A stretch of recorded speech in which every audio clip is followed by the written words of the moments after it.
So we have a guest minister speaker with us today. It's my honor to introduce Reverend Jerry Fetterly. He is one of CSL TV's favorite ministers, and it is a joy and a pleasure to have him here today with us.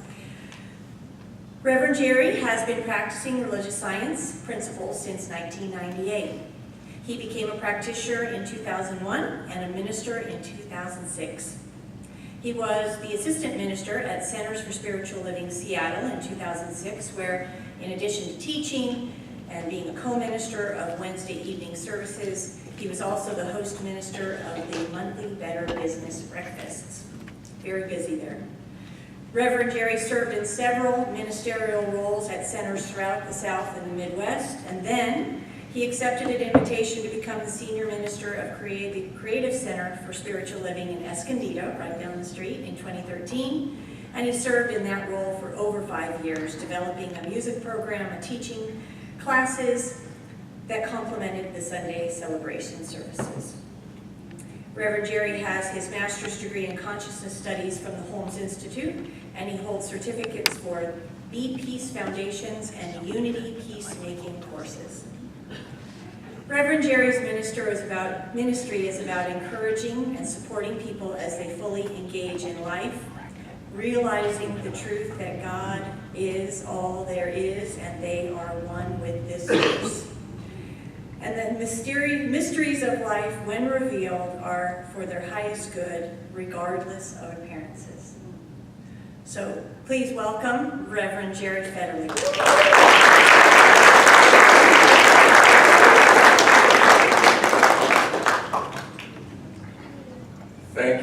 Thank you.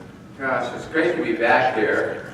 It's been a few months, but I am so happy that Reverend Catherine invited me back to speak. I'm particularly happy that she's been doing this study on trust. And I always wonder how to pronounce Yolanda's Vincent's name, and I heard it a new way today, so I'm going to try that because otherwise I get tongue-tied and twisted. But I love it about trust. And it's been about mastering the 4 essential trusts: the trust in self, trust in God, trust in others, and trust in life. And today is what I hope to really speak from some of the ideas that she has shared about trusting in life, because that is, to me, how we show up. We can study, we can take classes, but when our foot actually hits the ground and we start walking in our truth, that's when we know if we've really taken in all the spiritual practices that we've been doing. I particularly like this author because I've heard her speak at one of our CSL conventions in Denver probably about 5 years ago. In addition, I've used a couple of her books before that. She wrote books that I'm speaking of. In particular was One Day My Soul Just Opened Up. It's a book about 40 days and 40 nights towards spiritual strength and personal growth. The other book that was really important to me, because I would guess you believe that all practitioners and ministers have a life of ease and grace, and it's all joy-filled, right? I mean, that's why we do this, practice. But that's not necessarily true. Usually what we need to teach shows up in our daily life so that we can actually get clear about it. Well, this particular summer, I was having a really rough time in many different aspects of my life. And I picked up a book. Actually, I say it jumped off the shelf into my lap. Has anybody ever had that? You're in a bookstore and that book just calls you and it begs you to take it home. Well, that was called In the Meantime. And that was so important. I worked that summer each and every page like it was my own personal workshop. I was in deep, dark despair at the beginning of the summer. And by the end, I felt like a butterfly. I was light. I thought, wow, I'm happy to be alive. And that's the power of this author and why I'm so happy that Catherine picked this book. So I wanted to ask you a question, and I hate putting people on the spot, but it kind of lets you know, it's like, how many of you believe you trust life? Raising hands is good, right? Okay, so then maybe, how about all the time? Do you trust life all the time? Well, how about just nodding so we don't have to out ourselves too much? How about those who trust life sometimes? Yeah. Well, that's where I am. I have to be really honest. I have to walk my talk. I trust life sometimes. And when I trust it sometimes, it's when it's going my way. When it's not going my way, not so much. That's when I really get sometimes brought to my knees and I know who's in charge. And I know that God is in charge. But that's when I realize that I don't believe in duality. Our principles say that there is only one God. Well, if there's only one God, I must be one with that Spirit. So when I know that God is whole, perfect, and complete. So I must be. And what I know about me, I know about all of you. But what I know is that we're spiritual beings on this human experience. And what we get to do is go to the mat once in a while to remember our connection with Spirit. So what it is this it's not a destination. It's a journey, this process of life. We're walking along and opening ourselves up. There are highs and there are lows. There's challenges and there's gratification and excitement that we're alive and why we're alive. So it's about, though, trusting in the process of life. It's about trusting in God. It's about trusting ourselves. And we have to really understand that that's so important, to let go of all that negative naysay. And sometimes that comes from our parents, sometimes that comes from our close friends. Let it go, because you know that you are whole, perfect, and complete. And we have to work it. It's like working a muscle, only it's our spiritual muscle.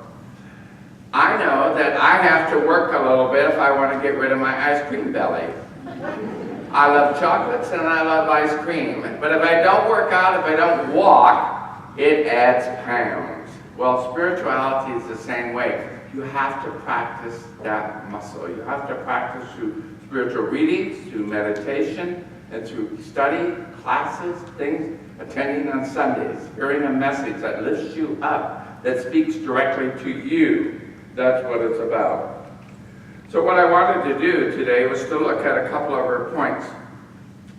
I like what she starts off in this early part of this book. She says, you know, how does a newborn baby know that when it sucks on a nipple, something good will come out? It doesn't know. What it does is trust, right? It's an innate thing that happens. That is God in action. So you know it works, right? So the other thing is, she talks in there in this section around trusting life. She talks about quoting Reverend Michael Beckwith. Some of you know him. He used to have the largest center in our spiritual organization. Now he's an independent. But he also started the visioning, and many of us use his visioning techniques for taking us deep over a period of time. It can be a week, it can be 8-week class. Well, Reverend Michael had this talk about demonstrating how it is that we deal with life and process. It's called the chicken and the egg. So if you can imagine what he was talking about is, he said, you know, the baby chick is inside the egg when it's first new. But as it develops, it starts to grow. But the stuff inside the egg gets a little messy. It's a little bit like chicken poop. It makes a mess. But the chick is inside the egg and it's comfortable. So it stays there in its own stuff. Until eventually it has grown to the point where it has to break free. And it has to peck through the shell and get out. That's like our life. We get so comfortable in living our life. You know, a lot of people tell me they love change. But when the change happens, they say, not so much, right? I mean, we all like change, but we're afraid of the unknown. We don't trust ourselves, we don't trust God. But the chicken had to break out of the shell, and that's what we have to do. We get so comfortable in our own stuff that after a while, we just have to break out because it no longer serves us. And we do that by remembering our spiritual practices and we trusting life. And so, does that resonate with anyone besides me? I do that. I do that not just once, I do that multiple times a year. My life is a continual spiritual practice, but I wouldn't have it any other way. So, change can be scary, I know that. And she reminds me that life is a process. It has beginnings and endings. It ebbs and flows with highs and lows. And the process includes thinking and feeling. It's a process. But I try to live my life that way. Not always easy. And I can say that I'll use an example so you understand what I'm talking about. And some of you may know this. But sometimes what happens to me that is unexpected, maybe it's a job loss. Maybe it's a job loss unexpected. And maybe I like the job, and maybe I didn't like the job, but I like the income for the job. So sometimes I stayed longer than I should have because I'm like the chicken. I'm willing to put up with a lot because I like what it brings, but that's not my highest good. And so what happens is the job ends. Now I can go into a tailspin, I can go into a woe, or I can know that when one door closes, another door opens. When I trust that that is absolutely true of me, it's true of you, it's true of everybody. That what it's like pecking through the shell of the egg. We have to take that step and step out into the mystery, into the known, the unknown, and the total mystery. And we do that with a comfort and confidence that we're one with this divine. It's a life process. So, Ms. Van Zandt says, quotes Oxford Dictionary, a process is a series of actions or steps taken in order to achieve a particular end. So our days and our lives are filled with countless processes, the steps we are required to take. So it's a good reminder for us that we tend to look outside of ourselves instead of inside of ourselves. To me, when something really comes up, the answer's not out there. Sometimes it's easier to look out there, but that isn't where the answer is. The answer is inside of us. And then when we look at it, we have to decide, what is it that I can shift or change? What is it that I can shift or change in my thinking to make what I see out in front of me different?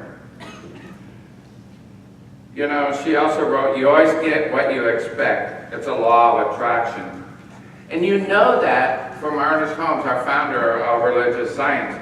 Change your thinking, change your life. How many of you practice that when you're confronted with the challenge? It's an opportunity to change your thinking so you can change your life. That I think I've mentioned to this group before about one of my other favorite books is Ask and It Is Given by Jerry and Esther Hicks. It's about the law of attraction. That book in there is so full of helpful hints about how to deal with so many things and to break you free. So when you're stuck like that chicken in the egg and yet you don't want to be there anymore and you want to break through, these are some helpful hints that you can do. And when people tell me that their intentions don't materialize, I ask them to look inside themselves for the resistance or obstacles of disbelief. It's an inside job. It has to go inside you to look and see, what is it I'm resisting? What is it that I think I don't deserve? You know, in a lot of studies, the biggest thing is we hold as a people the fact that we're not worthy. Somehow that is so strong in our upbringing. And that's what I think the great thing about religious science, it breaks that barrier down, because it's not the truth. It's absolutely not the truth. But you have to reprogram yourself to break free. So last month, I was in a study group called Noble Purpose. It's something we get together every quarter and we do the new things. Well, we were studying Jeff Foster. Jeff Foster lectures on non-duality in the UK and Europe. And he wrote a book called Acceptance. And he also did a course on Sounds True, which is an organization online. You can take courses and listen to them. Well, part of our group is we listen to the chapters and then we have a discussion about it. And what is so interesting about Jeff Foster is he decided when he was in deep depression that wasn't working for him and he had to get out of it. And what he started to look at is this thing that he sees God as an ocean. God as the ocean. And Rumi would even say that we are a drop in the ocean of God. But he saw it as an ocean. What he says is if you can look at everything that comes in your life, the good and the bad, as simply another wave. It's just a wave. Now the ocean doesn't resist a wave. It just comes and it goes. And once you understand that it's only a moment, it's in the moment. So when you have some resistance, when you have some challenge that comes up to you, that's just a wave. Let it roll over you. Don't resist it. Just accept it. It's in the moment. And that's when you know that you're absolutely in the present moment. And you know that moment passes. And you don't hang on to it. So I've been asked recently by people who are kind of stuck in a relationship they thought they really wanted, but they got rejected. It ended. They didn't end on their terms. So they've been coming to me, and I'm not sure why, but I have a couple of friends who say, I feel totally rejected, totally valueless. And I say, well, what is that about? Your value is inside you. That person can't add value to your life. They may bring pleasure, but they don't add value because you're already whole, perfect, and complete.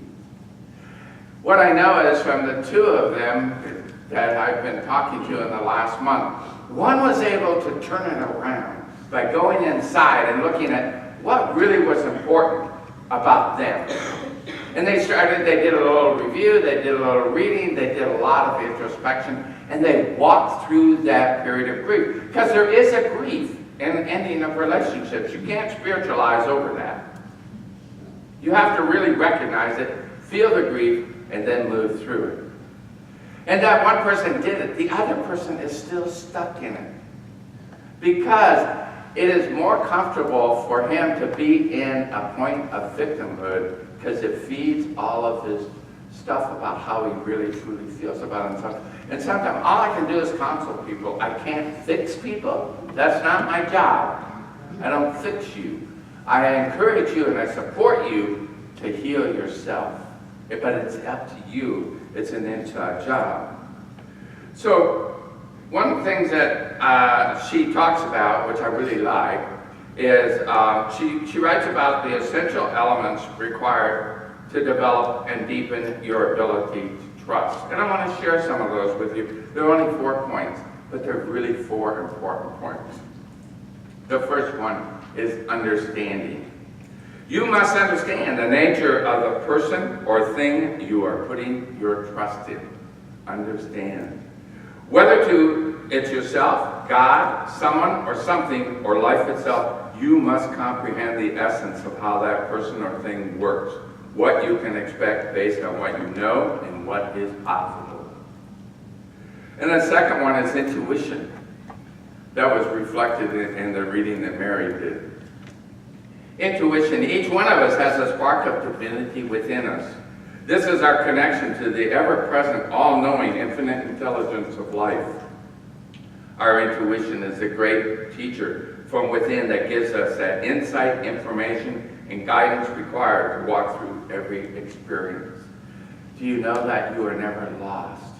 When you turn within, that silent voice within you, when you are in that point of conflict or that point of decision and you don't know which way to go, you can go within and this intuitive voice that takes you on the way path to go. And then that leads into her third point, which is vulnerability. So, unless you are willing to be vulnerable, to make mistakes, to face difficulties with confidence, to keep putting one foot in front of the other, all the while trusting that you are moving in alignment with your intuitive guidance, trust will be impossible. So do you understand that you have to be willing to make a mistake? So many of us, and I will own up to my own stuff, I hate making mistakes. I think it makes me look foolish. But what I know is that's not the truth of me. I know that Edison made 4,000 mistakes before he created the light bulb. So I know that I'm only on a journey to perfection. Each one of my mistakes, and when I remember that, then I let go of that guilt and those things that hold me back. And the fourth thing is a willingness, is to trust, a willingness to admit what you do not know and to stand firm in what you do know. I have to tell you, one of the nicest things about getting older is you don't have to know everything. When I was young, I thought I had to have the answer. Now I'm older, I said, I don't know. I don't know, and it's okay. Isn't that amazing? But when you don't know, and if it's important, you can go find out. You can Google it. There you go, John. So just trust in that process. So in about trusting the process, what she says is, confidence grows when you make a mistake, correct your course, and keep moving. Confidence in yourself, what is possible, and the process of life grows from your belief system. That is so important, and she tells another story in there that I want to share with you because it is what happens to many of us. There was a business, she writes about this businessman who had been building, he owned his own company, he was building it up, and he built it up, and all of a sudden his customers started to disappear. And then his debts kept going, but his income kept shrinking, to the point where he knew he just didn't have any other recourse. He didn't know what to do. Did he file for bankruptcy? What should he do? He needed money if he wanted to stay in business. He left his business and he went out in the park. And he was sitting in the park, and up walks this guy and says, he's holding his head in his hands, and the guy says, you seem to be really troubled. What's going on here? And the guy says, I have this business of mine, and it's going in the tank. I don't have the money to pay the creditors. They're pounding on the doors. I don't know what to do. And the guy says, well, let me help you out. He says, let me write you a check. And he said, I'll give you this check, and you take it and use it, and then you can repay me. You can come back a year from now and give me the money then. This will help you out. And he walked away. And so the businessman took the check and he looked at it. It was for $500,000. And it was signed by John D. Rockefeller, who at the time was the richest man in America.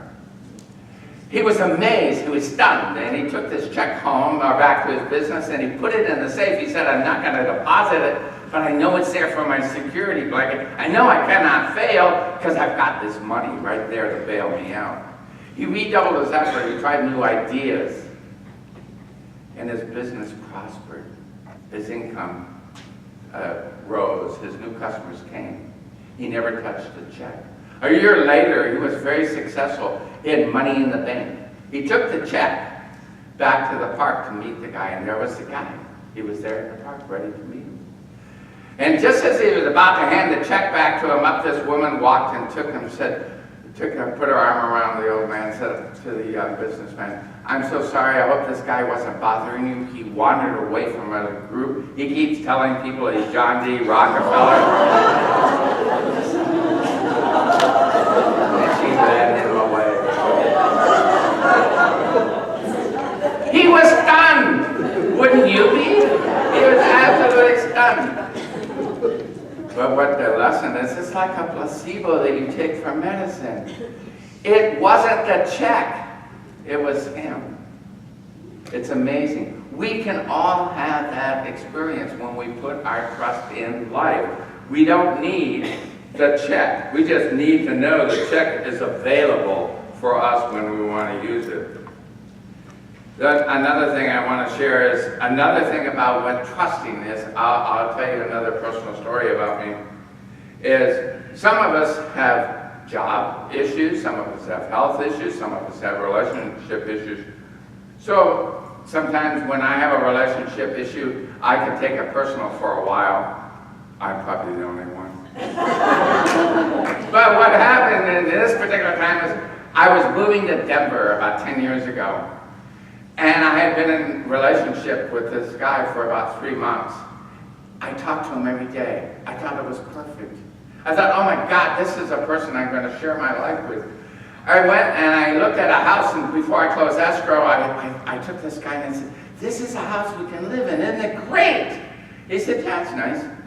And I went ahead, before I signed escrow closed, he said, I don't want to be in a relationship.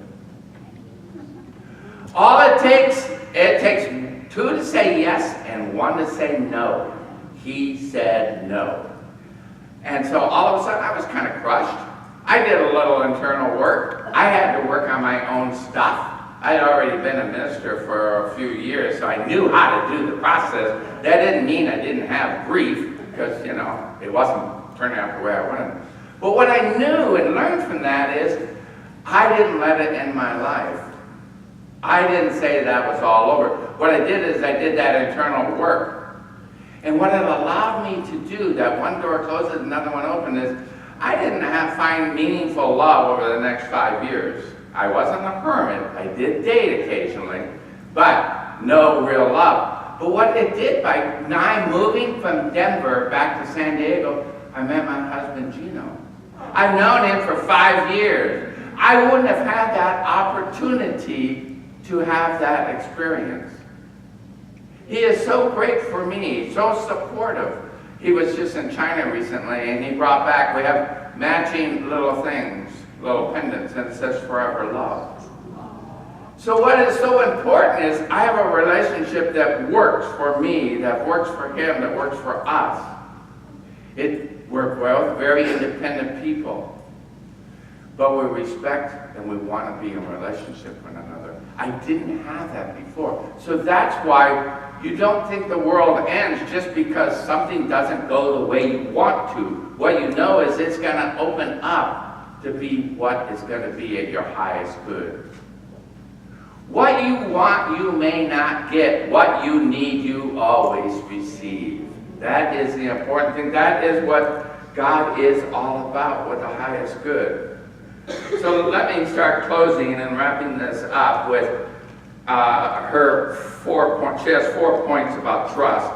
And I like her recap because it kind of is the summation of the last few weeks that Reverend Catherine's been talking about trust and this talk today, as well as, I believe, it's very much religious science principles. So what she says is, trust in that process. Placing your faith in the unknown with no guarantee of the outcome is at the heart of learning to trust the process of life. Trust yourself. Trust yourself because you are worthy of your own time, energy, attention, and love. You are worth it. Trust in God because God is the source of everything you need and desire. Trust in others. Trust in others because it's the only way to fine-tune your instincts, deepen your ability to trust yourself, and learn the depth of your capacity to love and forgive. And trust in life, trust the process of life, because it's an incredible journey of wonder, adventure, and evolution that you can only experience in direct proportion to your willingness to trust it. Ultimately, trust is a choice. You either choose to go for what you want or you don't. Every act of choice is an act of trust. Namaste.